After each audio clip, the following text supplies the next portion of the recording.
Hello students, welcome to Legacy Academy. In this particular video, we are going to discuss about a big news coming from the United States of America, where Elon Musk has decided to exit the Trump administration. That means he is going to leave the department that he has created along with Vivek Ramaswamy in the early days of Trump's administration, that is Department of Government Efficiency, also referred popularly by its acronym of DOGE. So why Elon Musk has decided to resign, what kind of achievement he has made while he was running this department, and what was the various controversies that has surrounded him and his working as such. So let us try to understand this in more detail. Now recently a big news is coming that Elon Musk, also as he is referred as the richest man in the world and also who has spearheaded Donald Trump's re-election and has emerged as one of the biggest donor to the Republican Party, especially he was backing strongly Donald Trump as the 47th president of US.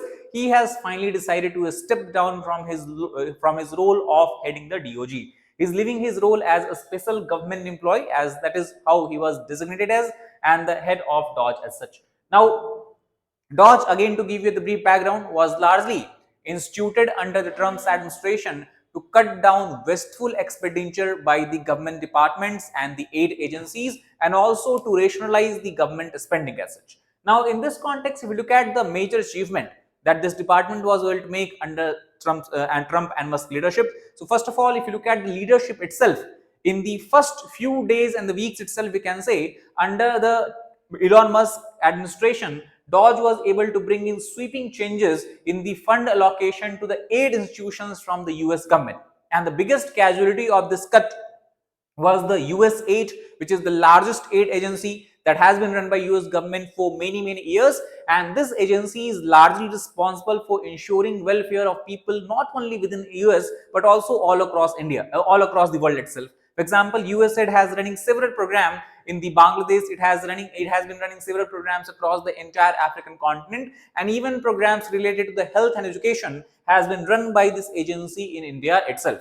However, dependency on USAID was largely seen in the areas of Northern African continent as well as part of Middle East also, where there is a claim made by many of the experts and many of the agencies officials that such kind of cut by the DOGE to the USAID has resulted into the loss of life of many people across the world, and also many people have lost the basic amenities that they were able to get with the help of USAID as such. So most likely, if you look at the revival of USAID, seems impossible even if Musk resigns and do not come back in the DOGE as such, because it seems that now the government of United States is planning to merge the USAID agency with the State Department itself and close the agency permanently. So this is the biggest significance, we can say, the most important significance that he has when he was running DOGE as such, that is a shutdown of the aid agency. Other achievement he made was in bringing a sense of fiscal responsibility in the government departments of US, and it has curbed a lot of wasteful US government expenditure as well. For example, in the early days of DOGE, Musk has claimed that because of the functioning of this particular Department of Government Efficiency, in a longer period of time, he will be able to save up to $2 trillion for the US government. However, later on, this was down, basically we can say this figure was brought down to just $160 billion. But even at this figure, many of the experts argue that DOGE was never able to reach this figure. It has been able to reduce expenditure to a just fraction of what it has claimed as such.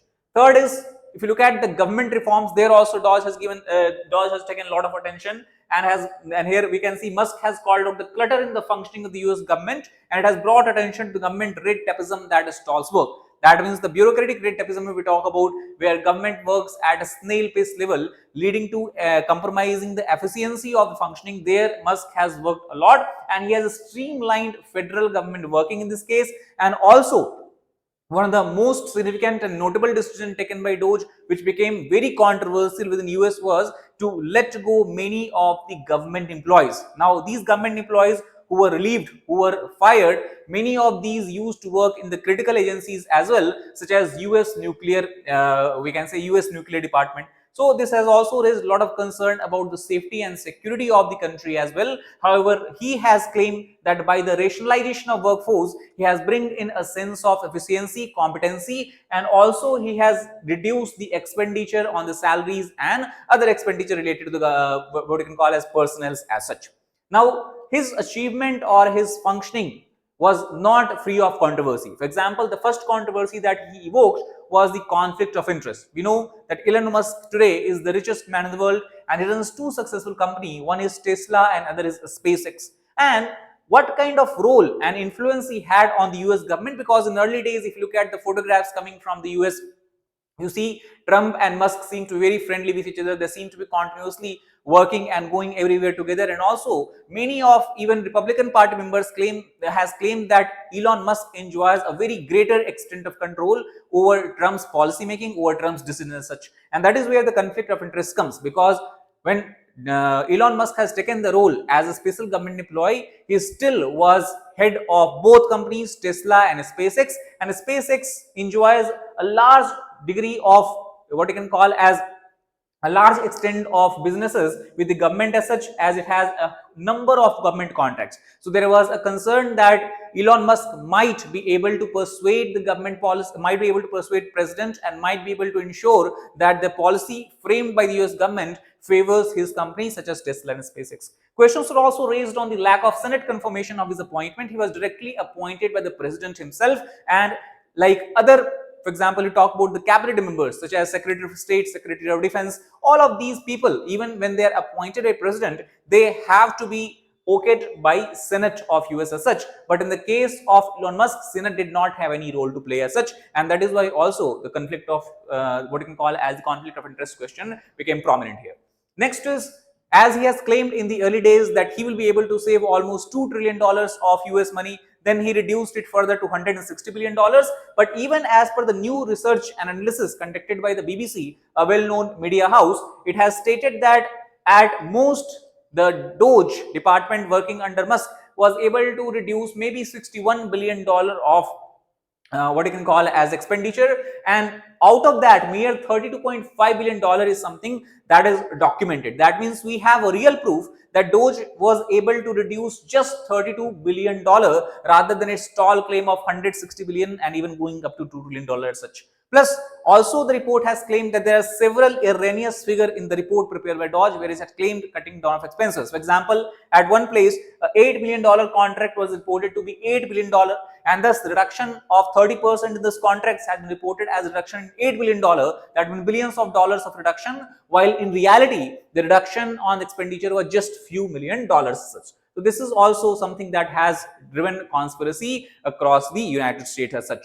Now, the biggest casualty of Elon Musk's role at DOGE was his own company, that is Tesla. Because of his what you can call as intrusion in the functioning government, because of his right-wing approach that he has taken, anti-immigrant stance that he has taken, plus many controversial remarks he has made, Tesla takedown movement began in the Europe, where many owners began to boycott buying of Tesla. Many people in US itself, we have seen they began to burn Tesla as such, and situation becomes so bad that the Department of Homeland or Security of US has to say that any destruction of Tesla, its resources, or what you can call as its offices, will be considered as a case of domestic terrorism to curb down on such kind of anti-Tesla movement as such. So this is something that also is concern raised by the Tesla shareholders, where they have stated that Elon Musk has become so busy in working with the DOGE or working with the government that he has completely let down the investors and shareholders of Tesla, and that is why we have seen a decline of 13% in the share price of Tesla in the early year of 2025, which is considered as the worst decline the country has witnessed. And that is why the question was also being raised that whether he is suitable to lead the company anymore or not, as he is now working more as a government employee and not focusing so much on the interest of the SpaceX or Tesla as such. Now, see, one thing we have to understand that no matter how influential figure one is, you cannot have enmity or animosity with the government employees who are working as a full-time members of the government. And here it seems that Elon Musk has tussled a lot with the high-ranking Trump officials. For example, if you talk about the Navarro, who is main what you can call as the political secretary of the Trump. So, political advisor of Trump. Now, Elon Musk reportedly has called Navarro by some expletives such as dumber than a sack of bricks and truly a moron. That has created a lot of furor among the cabinet members of Trump. Second, also he had a public fall with the Treasury Secretary Scott Bessent. And not only that, he also has basically, we can say, tussle with other top ranking Trump officials as well. So it is because of such kind of controversial remarks, statement and tussle, he also lost favor in the eyes of high-ranking top of Trump officials, and this also might be one reason why Trump is trying to basically let him go as such. Now, officially, if you try to understand, now White House has not released it. What is the exact reason why Elon Musk is leaving DOGE? But many experts argue that this is also on the basis of the fact that Musk was appointed as a special government employee, and his mandate was only for 130 days, which is coming to an end on 30th of May. So his departure is something that we can consider as natural because he has basically ended his term, ended his mandate, and also the administration has said that DOGE effort to structure and shrink the federal government will continue. That means we have to be very clear here that US government is saying that just because Elon Musk is departing DOGE, that does not mean that Department of Government Efficiency will be shut down and closed. It will keep on functioning. Maybe someone else will come and take charge of this department and it will keep on countering the work with the purpose of which it was envisioned and it was instituted in the beginning as such. Now, one other thing we have to keep in mind that his departure also coincides with the extreme extent of criticism that we have seen coming from the Elon Musk mouth against Trump. Musk has criticized price tag of Republicans' tax and budget legislation, making its way through the Congress. While on the one hand, Donald Trump has defended this budget as one big and beautiful budget, Elon Musk criticized this on public TV, stating that budget can either be beautiful or it can be big. It cannot be both at the same time. And it is believed that his statement where he has said that I was disappointed to see the massive spending bill, frankly, because again, if you look, what is the purpose of DOGE? DOGE want to reduce the government expenditure, while Trump has come up with a very big budget as such. So he is claiming that such a decision of Trump increases the budget deficit, not just decreases it, and undermines the work that DOGE team is doing. So he is claiming that Trump's decision is going against the ethos of Department of Government Efficiency, and this many sources have claimed has not gone down well with the top White House aides, and because of this, Trump might have been pressurized to let him go, as he now not only he's criticizing the Trump's official, but he's directly criticizing Donald Trump as well. So these all factors in combined form, we can say these all plethora of factors might have led to unceremonious exit of Musk from the Department of Government Efficiency as well as a special government employee as such. So that is all about this particular video. I hope you got the idea behind the recent changes that we are witnessing in the US government, especially with reference to the role that Elon Musk used to play as such. If you like the video, please hit the like button, share it with fellow aspirants, as well as subscribe to the channel for more sustainable content. Thank you very much.